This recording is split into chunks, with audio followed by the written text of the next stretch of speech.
It is November 9th in the year 2020. This is the Wrestling Inc. podcast. I'm Glenn Rubenstein, joined by Raj Giri, here to talk about Monday Night Raw. Monday Night Raw. With Monday Night Raj. It was, I thought it was, I thought it was a below average, above poor show. That's saying something, given what an average Raw is like.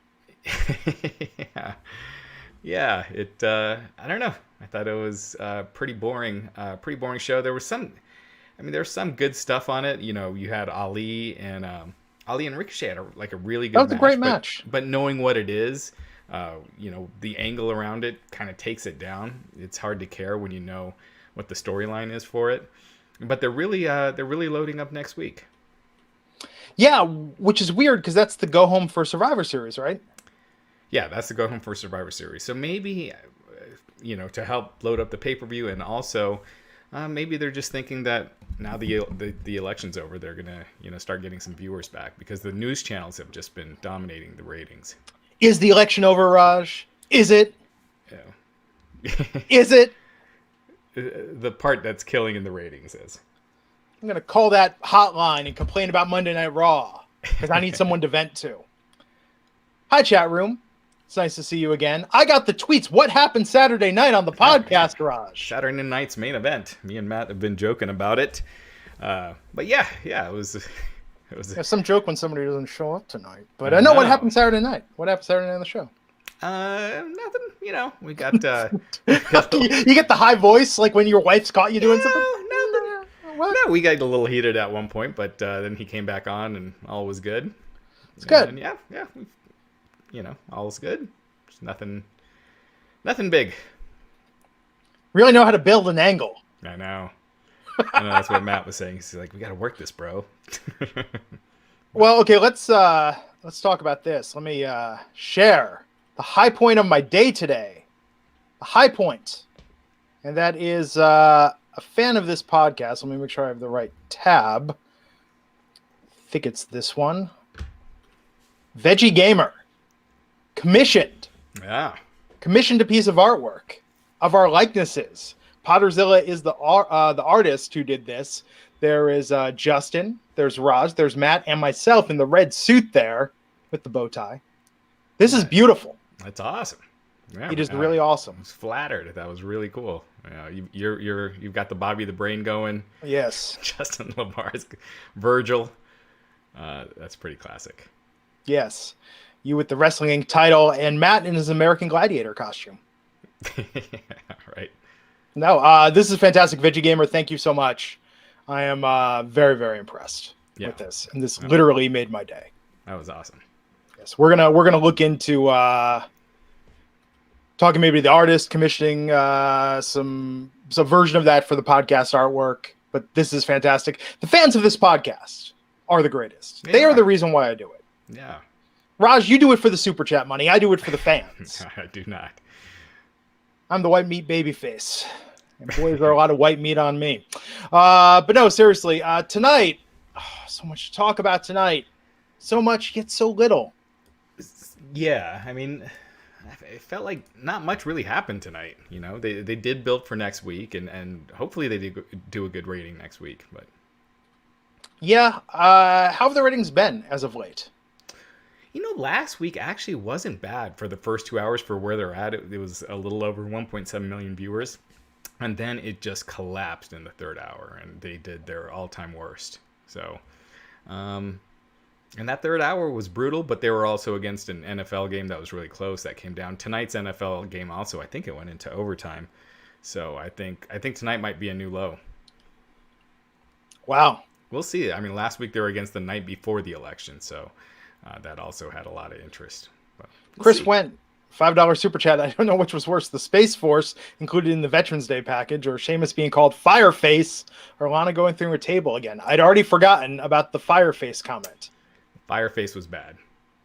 That promo that whole promo, I was like, I don't know. I tweeted this out. I'm like, I don't know if I'm getting old or if younger people, if younger people actually like this, but I thought that segment was just, I don't see how any younger people think that was cool or funny or enjoyable. That Matt Riddle promo and their insults back and forth were just like, it was like third grade stuff. Yes. It was weak. Riddle somehow gets less over with me the more time goes on. He's great in the ring. I think he's got the look. He's got all the tools. But I do think his promo style and everything, it does there is a certain segment of the audience that's going to love it. But I think for the grander, larger scale, I don't think it will. But we'll see. I mean, he's really talented. So the Broserweights with Pete Dunne was probably his high point of his career, in my opinion. Yeah. All downhill since then. Yeah. All downhill. Let's talk tonight about Monday Night Raw. We opened at the Thunderdome. How much longer are they in the Thunderdome for? 2 more weeks, I think. Yeah. Okay. Through the Survivor Series. And then after that, it'll be beyond Thunderdome? It'll be Thunderdome 2, but yeah, it's going to be Electric somewhere Boogaloo? else. Oh, yes. It's going to be somewhere else. We open with Miz TV, because of course we do. Out comes the Miz with the Money in the Bank briefcase. John Morrison joins him and sets up. It's bad when they announce the main event tonight. 6-man main event with Randy Orton and the Raw Tag Team Champions, The New Day. Miz and Morrison with Randy Orton versus the Raw Tag Team Champions, The New Day, and Drew McIntyre. So they announced that. They tout Miz and Mrs. after. So, stay tuned. If you're watching this podcast live, you obviously didn't heed that advice.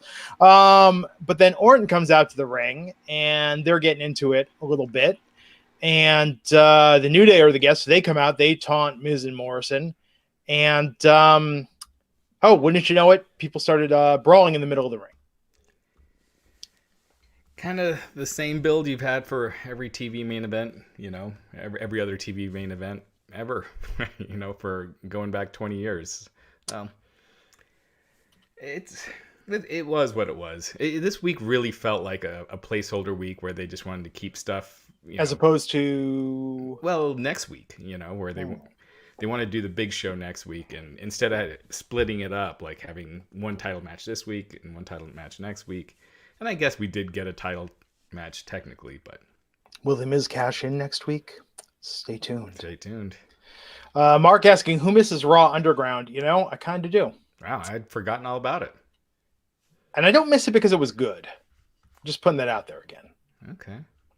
Krana Shah, $5, 24/7 title needs to go. Was it like 9 title changes? Riddle with the weirdest scripted promo. Raj, Glenn, what are your code names?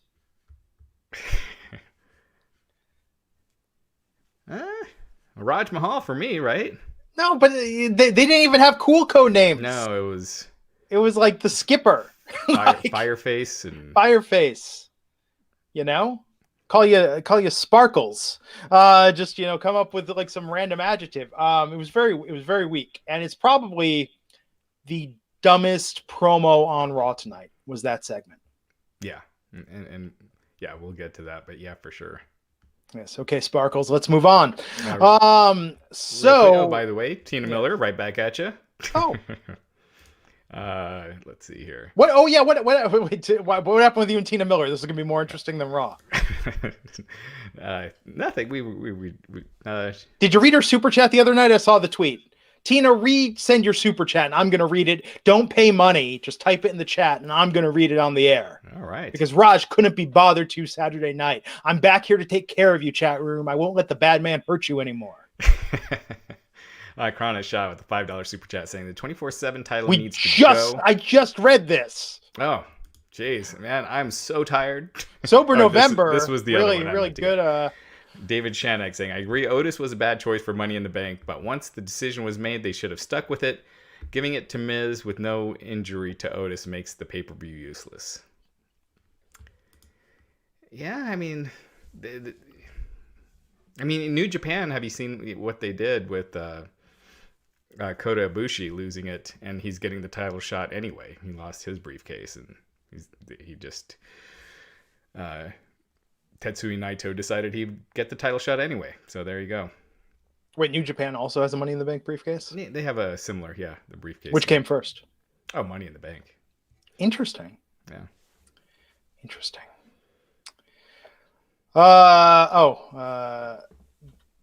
Jazz Gonerd saying Vince finally saw Animal House. That's where the codename skit came from. That seems timely. I want to be excited about this. I'm excited to spend time with the chat room. I'm excited to see you, Raj. I was looking forward to seeing Matt Morgan. I'm excited about so many things in life.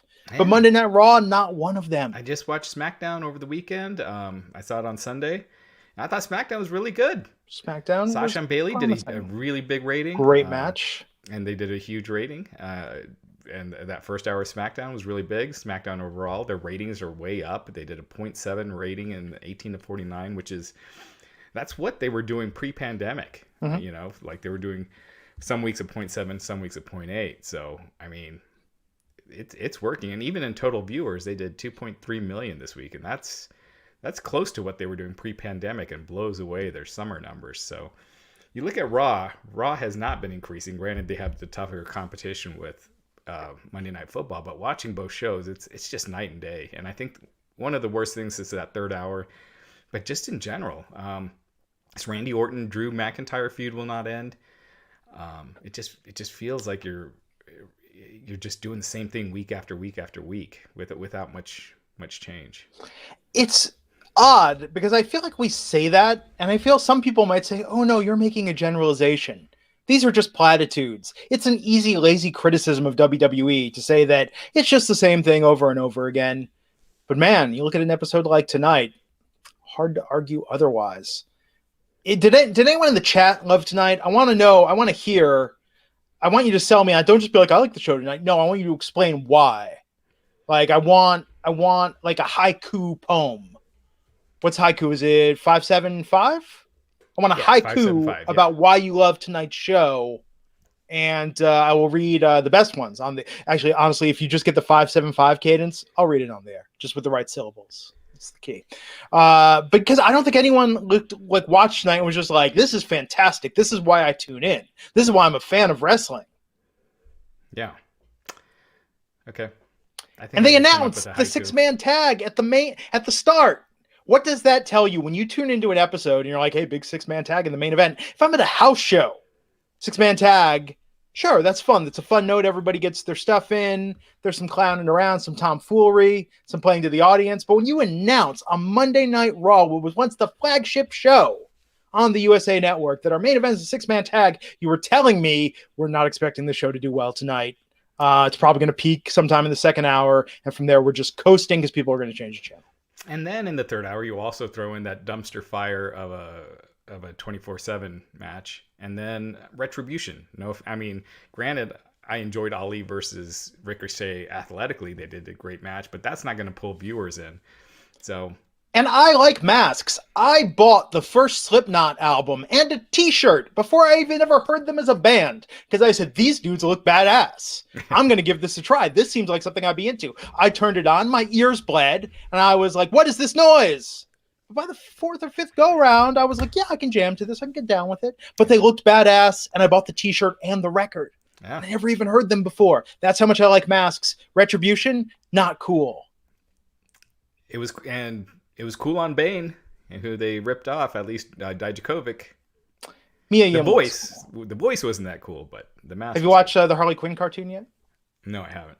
Bane is hilarious. Yeah. They have a comedian who does a very good Bane impression, and Bane has the best one-liners in the entire cartoon. For some reason, when I think of Bane, I'm thinking of Yoda.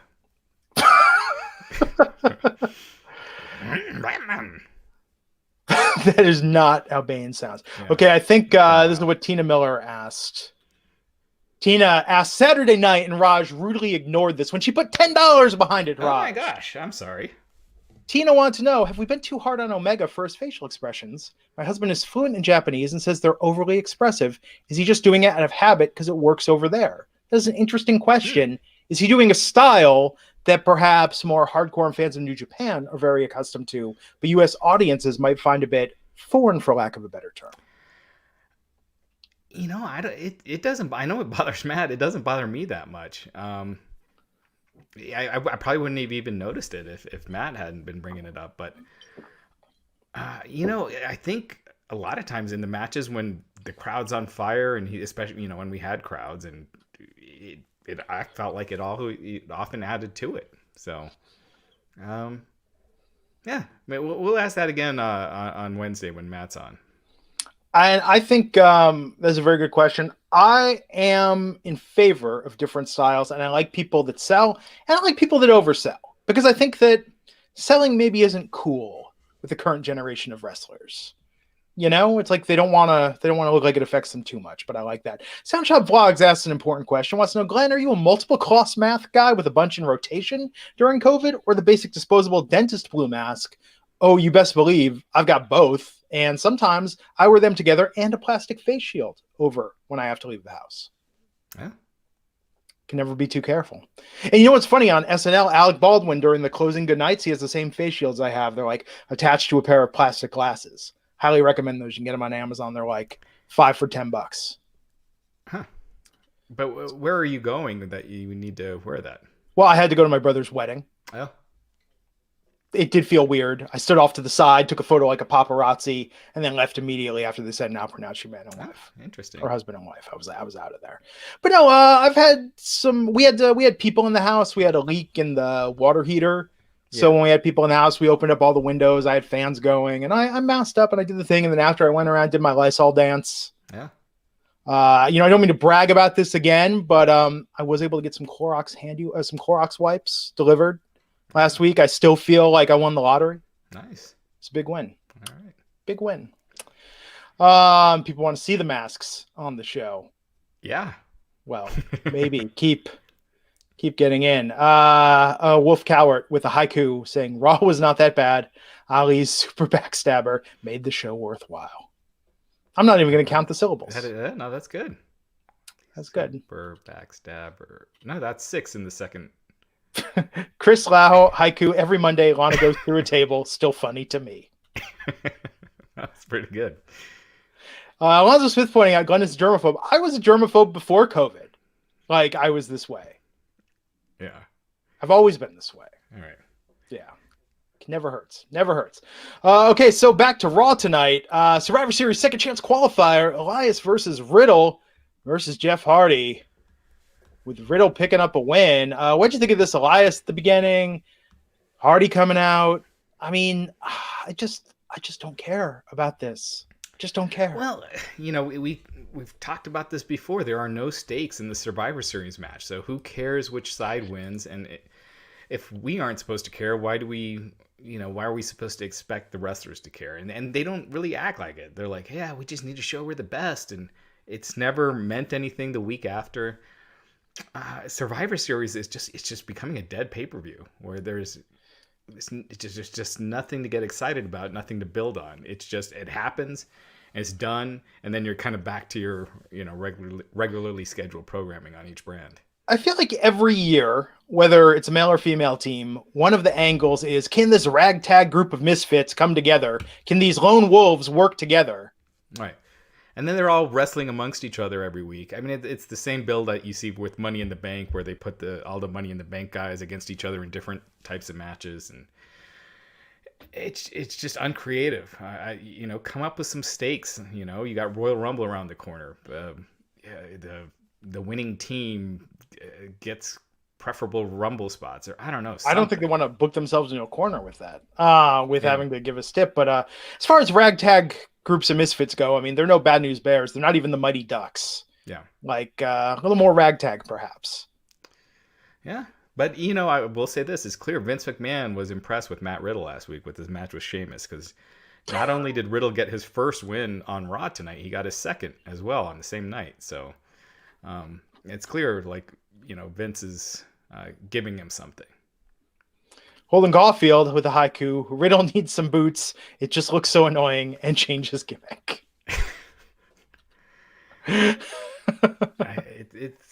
It's tough to say. I mean, without crowds, it's tough to say if it's working or not. If he's doing those promos and he's getting big pops, who knows? Wolf Cowart with a haiku. Riddle lost his mat. Wins not one, but 2 matches. Tells a stupid joke. He's pretty good. Crowd's on fire with these haikus. More creativity are going into these haikus than went into Raw tonight. Alejandro Villarreal, $5, saying, I guess it's that since no stakes are on the line, if there was the sole survivor gets number one contenders match, that'd be worth it. Yeah, or you could have it that all the winners of all the soul survivor, I guess they wouldn't be soul survivors, all the survivors would then face each other in a multi-person match on that week's Raw or SmackDown, depending on which side won. And then the winner of that match gets the number 30 spot in the Rumble. It gets, I guess it's a little convoluted, but at least the number 30 spot would be something worth, would be a good stake to have. I don't think they're ready to commit to Royal Rumble plans right now. I don't think they want to book that far ahead. But, just putting someone at number 30 doesn't really handcuff you that much. Well, they could pull Money in the Bank and just have a match where somebody loses their number 30 spot. Yeah. I think that's the thing about Otis in the briefcase. No one is safe. Nothing is safe. Everything is unpredictable. Life is a mystery. We all must stand alone. Yeah. We all must stand alone, or everyone must stand alone. Now I'm confused, Raj. I'm forgetting my Madonna lyrics. I don't know. Not a big Like a Prayer fan? I am. I do not remember that lyric. What's your favorite? Everyone Madonna? Must stand. Okay, gotcha. Everyone. Right at the beginning. Yes. What's your favorite Madonna song? Oh gosh, Open Your Heart. That was a good one. Kind of underrated. Open Your Heart's pretty good. Yeah. I think Like a Prayer is my favorite. I'm gonna say Live to Tell. Seriously underrated. Yeah. Madonna better than people give her credit for these days. Oh, we saw her in concert. Really? Which tour? This was 3 years ago. Oh. Okay. And it was awful. She was like an hour and a half late, 2 hours late. This was probably like 7 years because our youngest daughter was still really small, so we had to get a babysitter. We're still used to going to bed early. She didn't come on till like 10:30 or 11, and then she's doing all her new stuff. So. Yeah, I know somebody I think that was at that show who flew to Colorado. It was in Colorado, right? Yeah. I know somebody who flew there to see that show, not in the Bay Area, flew to Colorado to see that show. Don't know why. Man, what I would have given when I was 9 or 10 to see Madonna when she was touring with the Beastie Boys on the Like a Virgin tour. Yeah, or Michael Jackson. Oh, that would have been something. More interesting than what we saw with what's with Adam Pearce? Is he the GM? What's going on with it's this? like they don't have a GM, so they just made one up. And on both shows. I mean, if the shows are supposed to be separate, have separate quasi GMs. Yes. Sheamus is pissed off backstage, asking how AJ's doing. Sheamus says AJ is captain. Braun walks up, says AJ's not my captain. I got proof of voter fraud. What? No. Yeah, there's all this arguing backstage. Clearly a parable for what's going on with our contested election. Is AJ really the leader? Will he be certified? Who knows? Really? I didn't get that. Raj, I'm very tired. And I'm trying to make myself laugh because hopefully that will make the audience laugh. But you can say that about anything. In fact, we should do that more often. We should sit there and say that it will give WWE credit. Everyone's like, oh, Retribution's like Antifa. Like, we should try and figure out weird parallels for things. Alejandro saying $2, throwing money at you, saying dance for me, Raj. I want you to do a Trump impression about the Survivor Series match. No more Trump impressions. I could do Randy Savage. I wish I wasn't so beat from this show. But what do we have at Survivor Series? What's a big match? Roman versus Randy. I'll do it later. I gotta think of something. He's got to build up to this, folks. So we saw how Ricochet was attacked by Retribution. We saw Ali cutting a promo, and then I like this. I like Mia Yim. I don't want to call her Reckoning because she's Mia Yim and she's a badass, and she was taking shots at Asuka. Like, when are we getting that? That I want to see. Yeah, I want her out of this gimmick, and same as Dijakovic. I feel like they both are so much better than what they're being given right now, and they have a ton of potential. Then again, we say that about so many people, and we see what ends up happening to them. But yeah, I think she could be doing so much better. And then we saw Drew Gulak try to join the Hurt Business. He was wearing a clip-on tie. That was kind of funny. I thought Drew Gulak was pretty funny here. And a business should recognize someone proficient in PowerPoint and Excel is an asset. Yeah. You know, I'm just saying, if you're hiring someone, those are two good skills to have. Lana versus Shayna Baszler, and after this, you think after Shayna won, is the table spot happening? But no, they're gonna tease you. They're gonna make you wait and see that till later in the evening. Yeah. But Mandy Rose and Dana Brooke were at ringside, so this is kind of the same story, right? Can the team get along? Right. Lana's like kind of the runt on the team. She's like the lupus, to bring a Bad News Bears reference in. She's the looper that everyone's making fun of. But who's going to stand up for Lana and keep her in the game? Yeah. Yeah, same story. I think the most shocking thing was Lana not going through a table during this match. Of course, we find out later that they're just saving it. But it was a good little swerve because everyone was expecting it. So they were going to go try to put her to. Oh, so Shayna basically just beat the living hell out of her this match. Absolutely. It was about as much of a squash match as you could have, and then beat her clean, submitted her, and then afterwards they looked like they were going to put her through a table, but Dana Brooke and Mandy Rose stopped her. I feel that Shayna should be beating up higher caliber talent. Like who? I don't know, but and don't take this the wrong way, Lana. If you're seeing this, CJ, you know I'm a fan and I appreciate what you do, but I think random enhancement talent getting their ass kicked by Shayna might have more credibility than yet another win over Lana, given how they booked her as of late. Yeah. Tina Miller saying, I'd laugh if Lana was the sole survivor. I could almost see it. I feel like they're building to some spot where she either puts Nia through a table somehow or beats Nia like with a fluke win. I don't think she's going to be elevated from it. I think it's going to be a 1 week thing where she gets that magical bit, but it's not like they're going to elevate her up the ladder and make her, the top contender in a long storyline for the women's title. But I think they're going to have some cute moment where Lana gets something before maybe she's back to where she is. What if it never builds to that? I mean, Kurt Hawkins left the company without getting a win, right? He got the win at WrestleMania, remember? Oh, that's right. But that didn't really elevate him. It's kind of one of those, it's funny, they get the win, it's more for comedy as opposed to building a talent. Leonza Duncan, $2. Leonza saying he's off Mondays now, and after tonight he wishes it was Fridays. Leonza, can you switch shifts with somebody at work? Be like, hey, I'll work Mondays. Just putting it out there. I could get that Friday now. Tell him, tell him you've converted to Judaism and you need to observe the Sabbath and go to synagogue on Friday night. And that's why you can't work Friday nights anymore, but you'll happily work Mondays. What do you think's worse? What Lana going through a table every week and being beaten like nothing, or Peyton Royce, who they're doing nothing with? Tough call. I think Billie Kay is in a worse position than both because they just have her walking around seeming thirsty. And that's probably not elevating her at all. With Peyton, you could tell they think there's something there. They just don't know what it is. But with Lana, like, this delights Vince McMahon. It has to. Yeah. There's no other explanation for why they're doing this so much. You remember those reports back in the day with Enzo Amore where Vince got a kick out of Enzo getting his ass kicked.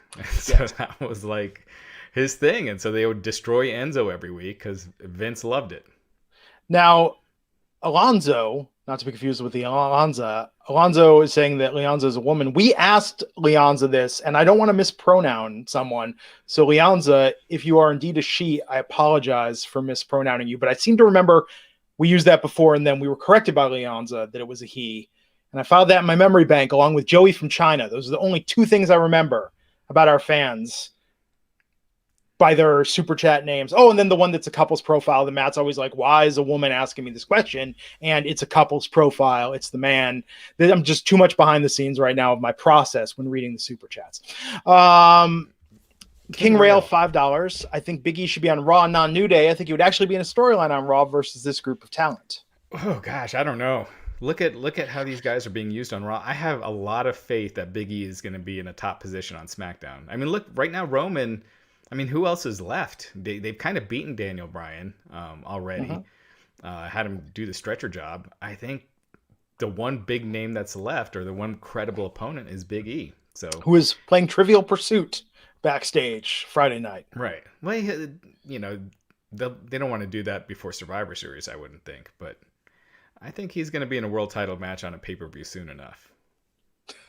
Probably December. Now I've set the super chant. I remember all of you super fans in the chat and your super chats. I'm just saying when I see the Chinese writing, I remember it's Joey for China. When it's Lianza, I remember it sounds like a female name, but it's really a man. I remember the couple's profile. I just have notes. That's all. Yeah. I just keep these things straight. You know. I need to take one of those super memory courses. Remember you'd see the infomercial for that, and the guy would get there, memorize everyone's name in the audience, and be able to like remember everybody's name, and he'd never tell you how he did it. But as a kid, I was always like, I'm going to get that and become the smartest man in the world. And, now at age 44, maybe it's finally time, Raj. Maybe I take my super memory course. Yeah, I need to do something. I'm finding myself forgetting more than I'm remembering. Seriously, what works? You told me before, like, you used to take the Alpha Brain. That always just gave me a headache. Yeah, I'd take the Alpha Brain. I was listening to a podcast where they were talking about the King Kong Bundy podcast on Bruce Pritchard. Mm-hmm. And there were like a couple things where I'm like, wow, I should know that. And I totally forgot it. And I was disappointed in myself. Like, I forgot a Madonna lyric tonight. I'm very disappointed in myself. Yeah. There we go. That's perfect example. Because normally the random shit is what I remember. Yeah. So on with the show. The segment. We got the Raw Survivor Series team coming out to the ring. Got Keith Lee, got Riddle, got Sheamus, got Braun, got AJ. It's a team meeting. But they argue, and then we get Riddle and Keith Lee versus Sheamus and Braun Strowman. And Riddle and Keith Lee won, but this promo that was cut at some point during this match where Riddle gave everyone nicknames. This was bad. It was terrible. Riddle was the worst part of this promo bit, and he's giving names. He calls Sheamus Fireface, or called AJ the Skipper. The Skipper. Mongoose. Braun was Mongoose. Keith Lee was Broly. Yeah. Okay. Yeah. Yes, I thought it was just god awful, and it's weird because when I first heard about it, I thought, this could be pretty good because AJ is really good on the mic. He's gotten to be really good, but he couldn't save it. And one of the things that was the worst was when Matt Riddle, I guess just Riddle now, called. It's going to take me time getting used to that. He calls Sheamus Fireface or whatever. And then the announcers just start laughing like it's the funniest thing they heard. And it like just giggling underneath them like they can't hold it in. It was bad. Not the worst thing you'll ever see. There's been a lot worse. Sami Zayn and Bobby Lashley's sisters is way worse. This isn't anything compared to that, but not good. You know what going by Riddle reminds me of? Did you ever have a friend in high school or junior high that tried to give themselves a nickname and was like, call me this now? Or you get that transfer student that would be like, my name's Nathan, but everybody calls me, Thrasher. And it'd be like, nobody calls you Thrasher, dude. You're just trying to rebrand back to yourself. That point earlier about forgetting stuff. What did Costanza call himself? What was his porn name? Oh, Buck Naked. Buck Naked. Right. Yes. You can't give yourself a nickname. They call him Riddle because he's a puzzle wrapped in an enema. Yeah. Oh my God. Yeah. With the run-in. Mr. Matt Morgan, I beg you to be here tonight because I'm trying to make peace. I am. The show kept you awake, I see. Man, I saw your complaints earlier on Twitter tonight, Raj. Man, I asked you here tonight because I gotta make peace between Sparkles Giri over here and Mr. Sunshine Matt Morgan after what happened Saturday night on the Wrestling podcast. It's not an intervention; it's a healing, is what I'm referring to it as, and I want you to respect each other's positions. All right. Yeah, you got it. Yeah, Moxley did beat Eddie. I mean, Eddie Kingston did beat Moxley on that promo. We actually agreed. Yes. Matt, what'd you think of Raw tonight? Me. What'd you think of Matt Riddle's promo? Riddle. It's just so ridiculous. It's Riddle. I mean, it was great. It wasn't what I didn't see as much what everyone else thought about it, though. You know what I mean? It was pretty good. Okay. For him. LJ, LJ is saying, may take heat for this, but Riddle's promo was horrible. The bro thing makes me shake my head. So 90s, LOL. The kid is talented, but shouldn't talk. I agree. Well, I mean, Do you think he's a bad promo overall, though? Is what I'm asking, or do you think that it was written terrible for him? I don't know who could have pulled off the fire face and those lines. I don't think anyone could have pulled it off. I thought it was just doomed to start. He doesn't come across as like cheeky or likable in that sort of pluckish underdog sort of way. It's a big part. Yeah, it's a very big part of a good promo, but. Yeah. Well, for what they're trying to do, they're trying to make him like we talked about this. They're trying to make him like Slater and Dazed and Confused, like the lovable stoner. Yeah. Steve Marcuccioli, 299, wants to know who gets the WrestleMania main event first, Big E or Cross? What do you think, Matt? Ooh, that's a tough one, but I'm gonna say Cross. Should be Big E, but I'll say Cross. Yeah, I kind of think Cross too. I don't know if either, but we'll see. Cross has more of that Vince look that Vince likes, but Yeah.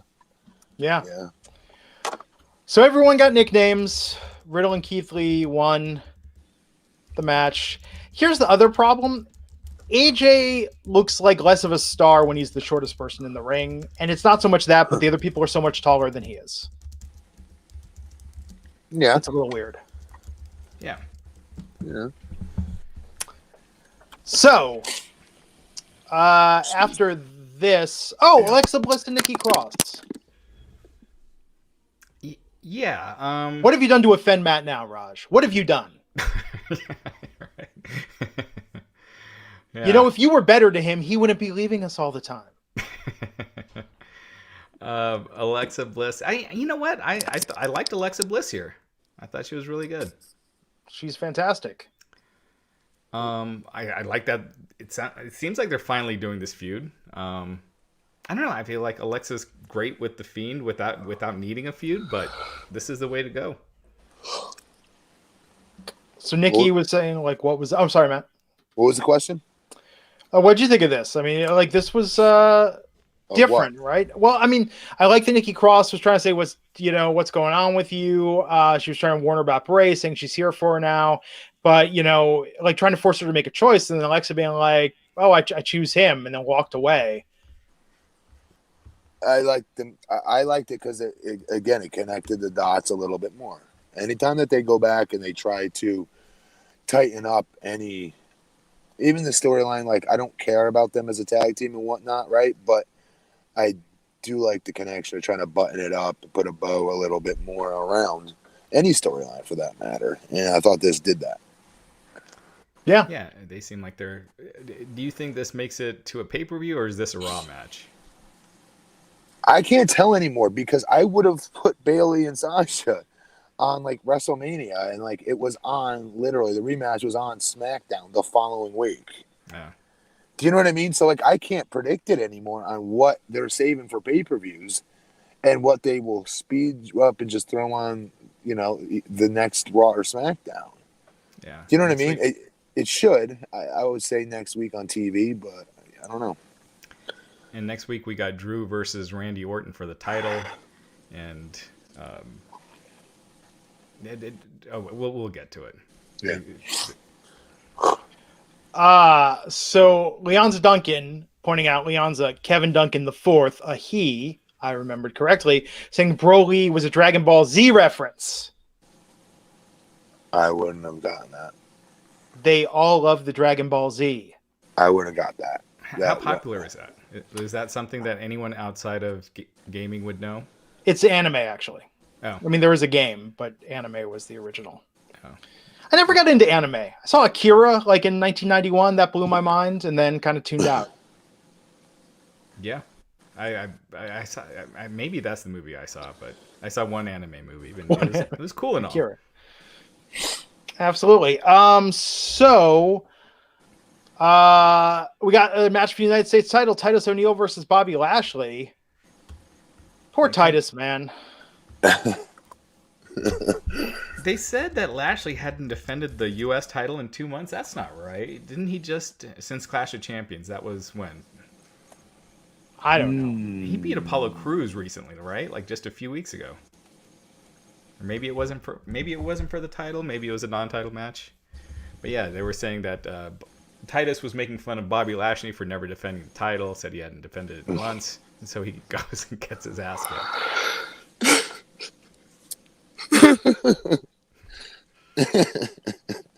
That was pretty bad. Yes. That was brutal. Way to build Lashley a looked baby face.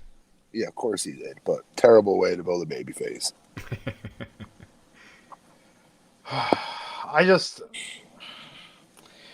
Hurt Business still doing well. I'm still down with the Hurt Business, but I don't know.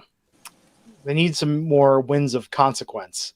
Beating up on Drew Gulak and Titus it's kind of the equivalent of Shayna destroying Lana. Like, these are not top book talents they're taking down. True.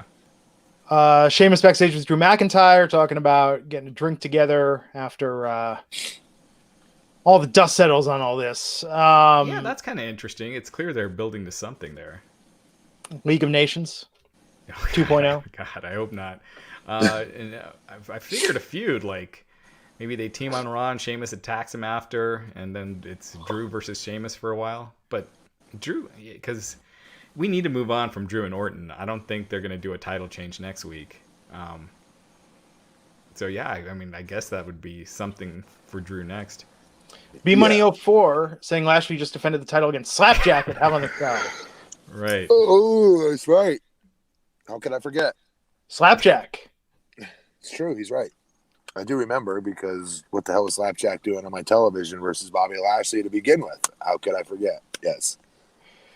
Then we had Asuka versus Nia Jax, a match which they kept talking about could have been at a pay-per-view, but happening on free TV tonight. Baszler caused a DQ, so we'll never know who's the better of the two competitors. But the real story about this match is after, because Lana went through a table again, courtesy of Nia Jax, for the 8th time. I don't even know what to say. I don't. It's just so blatant. This is so blatant, you know? There are some people who, and I'm not one of them, who believes that this is all meant to get Lana over as a babyface, and that she'll eventually put Nia through a table. Okay, wait a second. How's Lana going to put Nia through a table? And I'm not saying that to be critical. I'm just explain to me how that's going to happen. Physically, it's from the top rope. Or she has help from Team Raw, so they help get her up and put her through a table. No. Or Lana wins Survivor Series, the sole survivor for her team. But she's going to be back to where she was. It's one of those fluke things, like you mentioned earlier, Glenn, with Kurt Hawkins. And I want to point this out. This actually has nothing to do with Nia Jax. I don't think Lana has the upper body strength to put anyone through a table. I don't think she could put Peyton Royce through a table. Yeah. But the people that are thinking that or saying that, they're being lied to. All right. I'm sorry. They're not building Lana as some big baby face. This is just Vince and company being very messed up, in my opinion. Yeah. Wolf Cowart with haiku number 5 tonight, saying Lana looks so sad. No one wants to be her friend. I understand why. That's good. Tammy saying Mia should have interfered here instead of the Survivor Series team. She called Asuka out last week. Why not attack? Yeah. I'm already forgetting that. Did she did call out Asuka last week, right? She called her out tonight. Right. Barry Allen Jr., 214, saying Lana being treated poorly, really unfair. Matt, though, would you rather be back in catering, or would you rather be getting this spot every week? Yeah, would you rather be? We brought up this question earlier. Would you rather be Billy Kay and never be used, or here you're at least? I'd rather go through a table 8 weeks in a row, simply because you've been on television, you're taking up real estate on their show, and you're being seen. And then the argument is, well, do you really want to be seen looking like so badly like this? Obviously you don't, but my opinion is worse not being seen at all. And here out of this, there are fans that are collectively getting together on it and be like, this is bullshit, this is BS, enough with how you guys are treating her. And with that, believe it or not, I think she can kind of get over a little bit versus not being on television at all. Nobody talking about her, right? Yeah, it Matt, seems like when you don't want to get to the spot where they forget about you completely. You know, like you see those wrestlers back sometimes that are, Ali wasn't used on TV hardly at all before Retribution for like a year. I think he came back, had 2 matches, and was forgotten about again. So, Matt, when you got that call from Stanford where you were like, I can come back and the Mexicools can beat me up every week. Like, I'm just putting it out there. That could be a spot. That's definitely what I said. Yep. Here we go. Match of the night. The fatal 7-way for the WWE 24/7 title. Sounds so ridiculous. And Angel Garza sending a message to her secret admirer with another rose. This better be Demi Burnett, right? That's the only thing that makes sense. She's gone. So why am I even asking this question? Who's Angel Garza's secret admirer? Like, we don't care. But let's talk about Akira Tozawa, Eric Tucker, Lindsay Dorado, Grand Metalik, and Drew Gulak in the ring. Everybody won the title. Mm-hmm. Tucker, man, wow, they gave up on him fast. They just had him turn heel on Otis. What, 2 weeks ago? Was that 2 weeks ago? 3 weeks ago? I want to say three. Yeah, and now they got him just being one of the 24/7 guys. So yeah, this was bad. This was just everybody trading pins. There was 9 title changes. Right. I thought it was just so corny. Like beyond, something when something's so bad it's funny. That's one thing. Would you say it was beyond watchable? Or just know that you're watching it. Nobody cares about this title whatsoever. If I'd never watched wrestling before, or let's say this was like my 3rd week of watching Raw, I would have been like, oh, that was really cool how the title changed so fast. And like, I could see, like, when I started watching after the Invasion angle, shortly after that, they launched Scotty 2 Hottie and Albert in the Worm finish. And I was like, and it was like, oh, this is really over. Is it someone who just got into this? This is some crazy shit. I dig it. Like, I could see that kind of for a newer fan. This could have been a good segment, but they've just run this into the ground. 100%. I forgot I called this last week. Tucker is jobber and inserted in a 24/7 title match. It's where it should be. No offense to Tucker. And our good friend Jackson Callan saying he's going to bed. Love you guys. You know my battle. Thank you guys for everything. And thank you, Jackson. Thank you, man. So Mustafa Ali versus Ricochet, a banger of a match that was interrupted with... real quick. So R-Truth ended up with the 24/7 title. It's good that you clarified that, Raj. People in the chat were like... everybody was like, yeah. Holden Caulfield with a haiku, 24/7, a title for losers. You'll all be fired soon. So the 9 title changes might have been a record. Where I know there was a WrestleMania with the hardcore time limit thing. But anyway, someone was someone on Twitter. I think it might have been Jackson, but bringing up that that might be the most title changes ever in one night on a WWE show.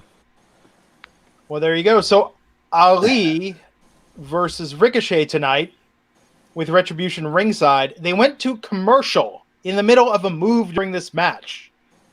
Like, this, I thought, was a fantastic match with a poor angle and just sort of thrown out there tonight. Matt, what'd you think of this? Awesome. I thought the match itself was ridiculous, actually. Awesome. But I don't know what to think about their future. Like I was telling you guys a few weeks ago, they're gonna have be like I said, a really banger of a match between 2 talents. But like when you already know kind of like how the company feels about one of those talents, you lose a little bit of your excitement to finally see like them in a really good matchup. In this case, for Ali, for example, going into this, But I was like, they booked what's his name, terrible, like even worse lately. So you know what? Maybe this will be good for Ali. Maybe he'll get a win. It'll help continue his push, kind of a deal. You know what I mean? Or his one-time mini push. But then they got completely buried and started losing to everybody. Yeah. So it's hard for me not to. I know I shouldn't affect how I rate the matches and whatnot, but it does absolutely rate and affect how I get emotionally invested into a lot of the stuff they do right now. So with Ali getting the win, it's important he got the win. Are we going to see Yes. Ricochet joining Retribution? God, I hope not. Yeah, I'd like to see him not get any on him. Yeah. If Retribution was Ali, Ricochet, and Mia Yim, and just the three of them, And Dominic, you need a size guy in there. yeah, You need. can we get rid of all? We gotta reduce the masks. We don't need that many masks. Yes, you totally can. I mean, it could probably help it out. Look, I think Ali versus Ricochet is one of those matches, Matt, like what you were saying, where because of how they've been positioned, you're not excited about it. But if they said this was like at a takeover, you know, and you know how they'd be used differently in NXT, this would be like something you'd be super jazzed about. You'd be like, oh my gosh, this could be the match of the year, you know. And Brenda Brown pointing out Ricochet has done a mask before, just saying. And it was awesome, Prince Puma. Yeah, that's true.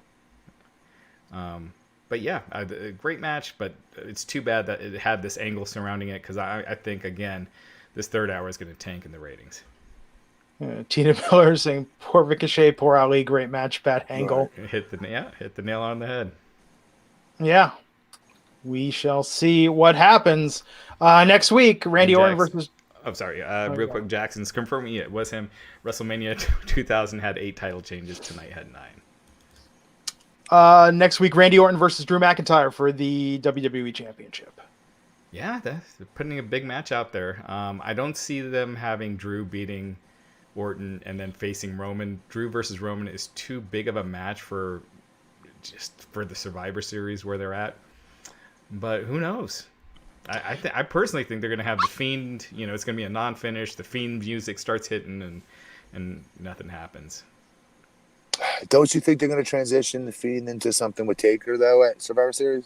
But tonight, Mercy the Buzzard was in the background of that Drew Sheamus promo.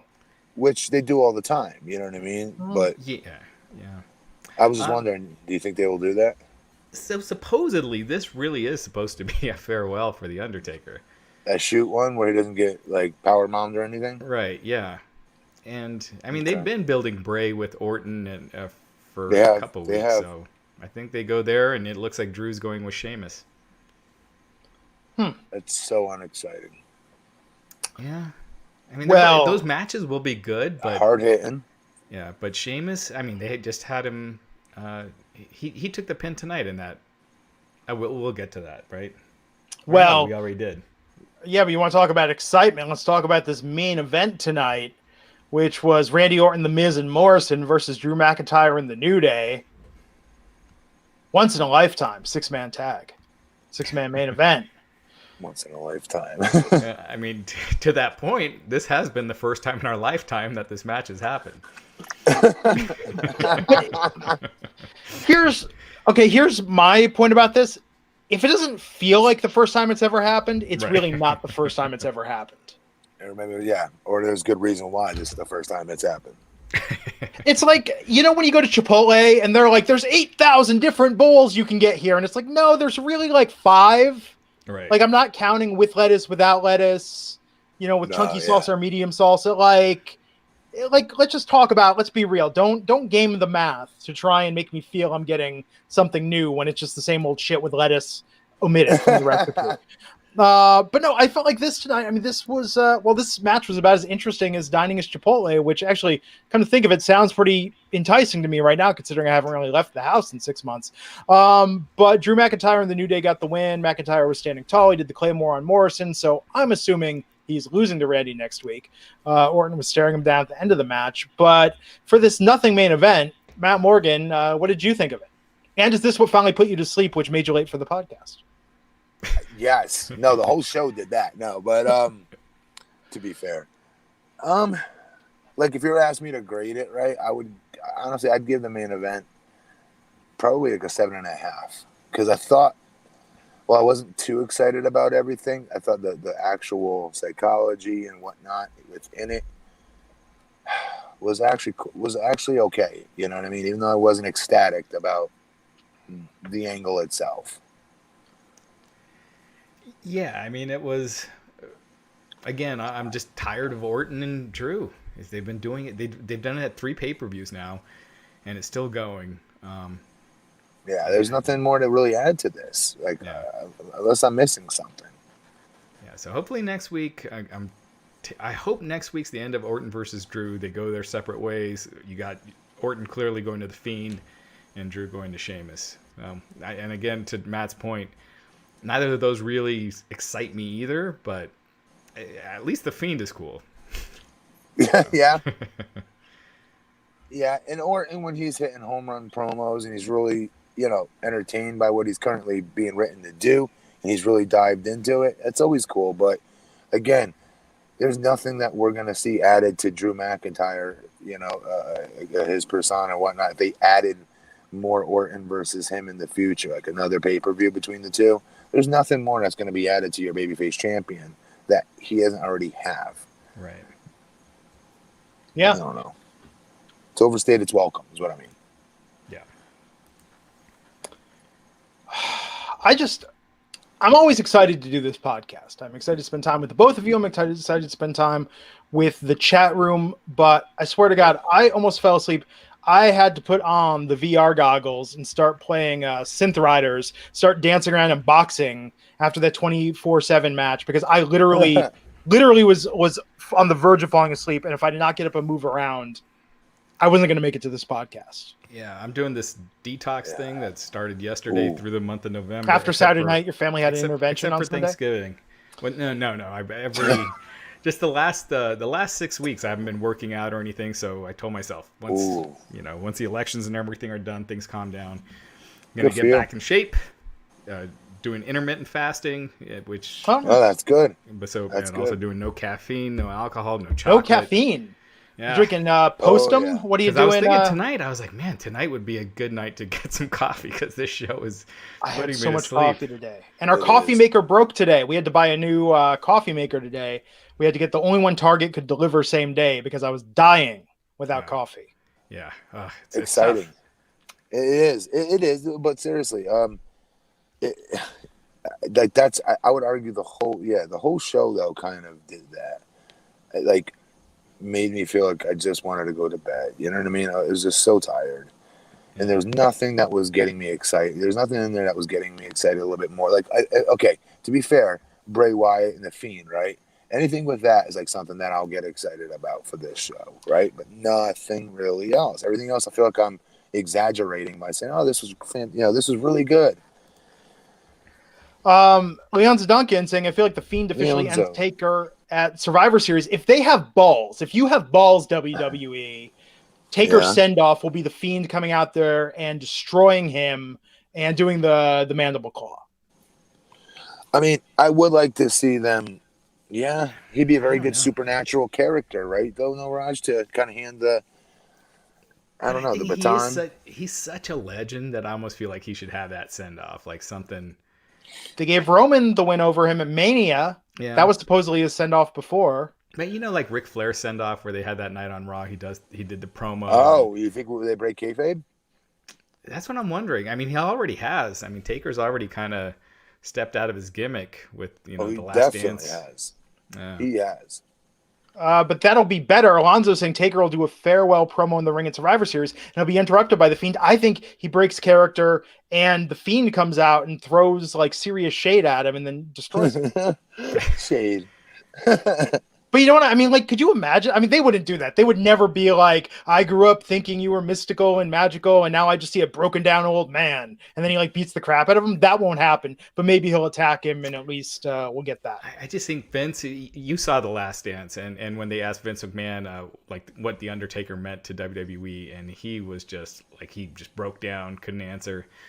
I think Taker just means too much to him to be laying at the end or being attacked or being ridiculed for all the stuff that Taker stuck with him through. Never went to WCW, was always a locker room guy, and this is 30 years. I mean, 30 years, that's insane. It really is insane. Yeah. I still remember his debut like it was yesterday. It's wild. Oh yeah. And stuff, I can't remember stuff from last week on Raw. See, Joe Wise saying all the wrestlers should come out and do the one knee pose to Taker. See, I think that would be kind of okay. But even that, though, do you know what I mean? Like, they're well past that. It's the Undertaker. It's already stated, if you will, that every single wrestler known to man is beyond appreciative of what he's done and brought to the business. I wouldn't feel like I'd get a good payoff on that of him coming back to do this send-off pay-per-view. What do you think of this idea? T-Bar ends the Undertaker. Why not just have Lana come out and Tombstone Pile Driver him, at that point? Peter P. Yeah, Savio Vega will be at the Survivor Series at the farewell. He was Savio Vega, the Godfather, Yokozuna. They were all part of BSK with the Undertaker, and Undertaker even has a BSK tattoo on his stomach. So, yeah, Bone Skull Crew. B Money 04 wants to know if Friday night we're going to do anything to celebrate Eddie Guerrero since it'll be 15-year anniversary of his unfortunate passing. I can't believe 15 years already. Wow. That's crazy how fast that went by, honestly. Are we going to do anything specifically? I mean, I don't believe so. I think we're just going to cover SmackDown, and if everybody asks me any questions about Eddie, I'll try to do my best to answer them as always. But I do that anytime you guys ask questions. Yeah. Give us your throw your best favorite Eddie matches and things like that. No, absolutely. Kind of cool. Yeah, I can't believe that was 15 years ago. I was in Cabo when that happened, and I remember for a bachelor party, and my phone just started exploding, and I had to take off because I was like, at first they said they're going to be doing a Eddie tribute show tonight. I'm like, what is this? Like, is this an angle? I thought like they're is this an angle? Yeah, not like a tribute like he passed away, but they were just they were gonna celebrate him like he was a heel at the time, so that's what I thought it was. And then I kept getting text after text, and I was just like, man, it was like a punch to the gut. Yes. So I think get those questions for Friday, and Matt will definitely answer all that he can. Yep.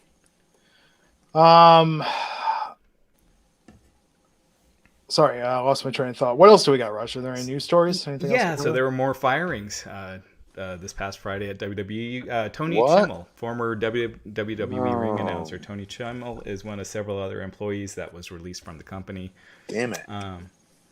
It's believed that 10 to 15 employees were let go. This has been continuing throughout the year. The one thing with the Thunderdome is that it has increased expenses. So now, they're not expecting to be as profitable in Q4. So I guess might be doing that to keep profits up. This sucks. They're going right into the holiday season. You know what I mean? There's not that there's ever a good time, for a big house cleaning, if you were. But I feel bad for Tony Chimel. Tony Chimel ate, slept, and drank that company. Are you familiar with Derek Castleman? No, what was that? No. He was WWE's director of venue merchandise for remote operations, but he had been with the company since '93. Huh. So wow! If I saw him, maybe I apologize. Yeah.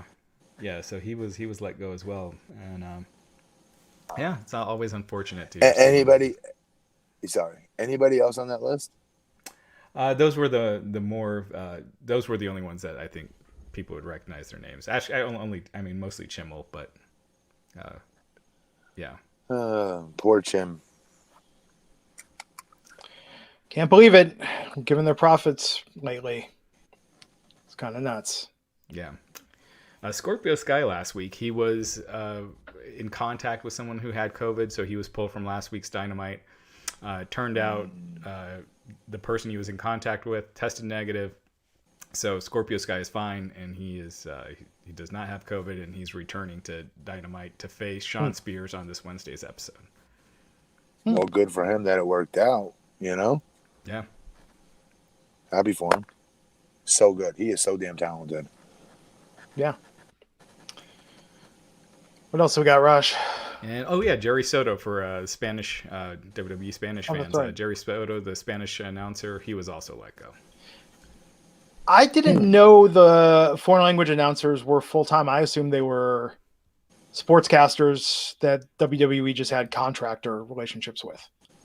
No, they're employees. It's weird. Matt, referees are employees, right? Or are they contractors?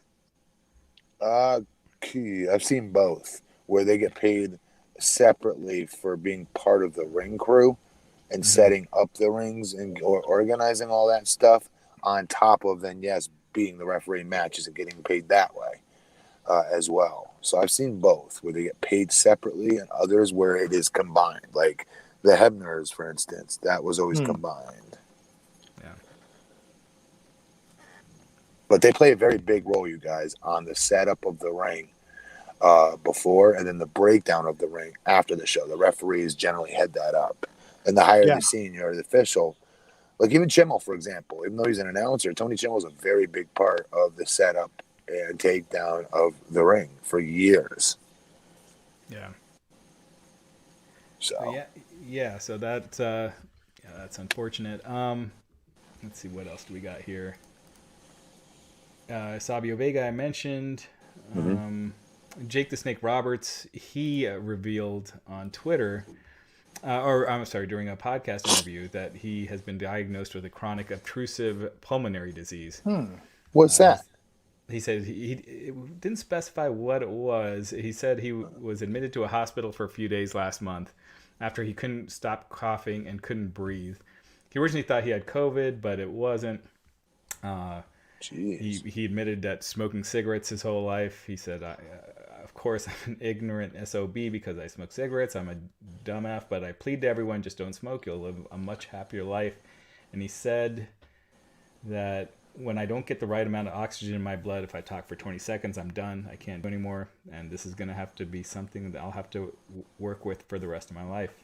So he said AEW has been taking care of him, but yeah. That's sad, though. That made me really sad. That sucks. Absolutely. And I think that's about it. So there you have it, folks. Another Monday night, another new week in the world of professional wrestling. Now, Wednesday night, can I trust you guys to do a podcast without me? Or are you going to have Justin and Matt and Sam Adonis on? So Sam is back to wrestling, and his Sam can't make up. it. So Jesse for Wednesday nights then with you and Matt? So it's me, Matt, and Justin right now for Wednesdays. And then Friday, just me and the big guy over here because you can't be bothered? I can't be bothered. What a heel. I see how it is. It's like one of the few nights I get to see my wife. When you do the rest of your nights, you don't get to see your wife. Like what active, like explain to me this active Raj Giri lifestyle you have going on. Okay, well, Tuesday nights I usually work. Wednesday nights I'm doing the podcast and work, doing that. So Thursday night's one of them, Friday, and then depending on the weekend, Saturday I didn't. Sunday if there's a pay-per-view, but yeah. Your family, your wife's telling your kids, like, Daddy's got to deal with this wrestling business. No, he still loves you. It's just, wrestling puts a roof over our heads and food on the table. Pretty much. Like you're away working on an oil rig. Pretty much. Or an Alaskan fishing boat. That's kind of how it is. I see pictures of my kids. I asked my wife to send down pictures of my kids. So, honey, go in their room and take a picture and bring it down. Alaskan, what do you call it? Alaskan fishing boat. Salmon season. Send the money home. Take care. Just keep a little for yourself. Just right. Cigarettes and some Schlitz, just to unwind on a Friday night. Yeah. Red Bull. No, what was it called back in the day? I used to have it in college. Mad Dog. Was it Mad Dog 2020? Yeah, MD 2020. There we go. That's what I remember. Boone's Farm, the Zima. That was big too. All good stuff. I had hard kombucha last week, and oh my god, that kicked my ass. Did it taste like Zima? There's actually one that tastes like St. Ides used to make a fruity malt liquor. Yeah, I forget what it was called, but it was St. Ides Special Brew. But there's like one kombucha with a little bit of alcohol. It's called like Prism or something like that. I swear it tastes exactly like Special Brew. Dude, to me, go ahead, Raj. Go. Ready, set, go. Okay. I was gonna say, isn't White Claw and Truly basically like Zima now? Isn't that kind of what it was? Yeah. Yeah. And kombucha, by the way, for fans at home, is a very fantastic drink. If you guys could get over how bitter and whatnot it is, it will do incredible things for your stomach. Correct, Glenn? Yes, your biome, your gut, flora and fauna, as it were. Yeah. But there's different types. I mean, if you look, for me, I get scared. I live in one of those places where you go to a restaurant and they're like, "We make our own kombucha. It's on tap." Like that terrifies me. Like I don't need it that hardcore. You know, some weird bathtub kombucha some hippies trying to sell me out of the back of their all organic cafe. I don't need that. Here in Colorado, all the breweries, they make like sweet kombucha, and so like they want kids there, or like younger people who can't drink the beer. Kids. So you can take your kids. They have board games and stuff, and then the kids drink the kombucha, and it's actually really good. There's non-alcoholic kombucha. Yeah. I got this hard kombucha by this company, June Shine, and it just kicked my ass. It was very good, but like half a can and I was just done for the night. Yeah. Something else. I got to stay off that kombucha, man. Go with the Pinot Grigio like Raj does. Absolutely. Get my classy clear wine going. It's classy stuff. All right. Okay, guys. Well, on that note, tune back in on Wednesday. He's at BP Matt Morgan. He's at Raj Giri _303. I'm at Glenn Rubenstein, and we'll see you back here next time on the Wrestling Inc. podcast. And I'm going to remember to click end broadcast right now because some people can't be bothered to do that. So good night, everyone.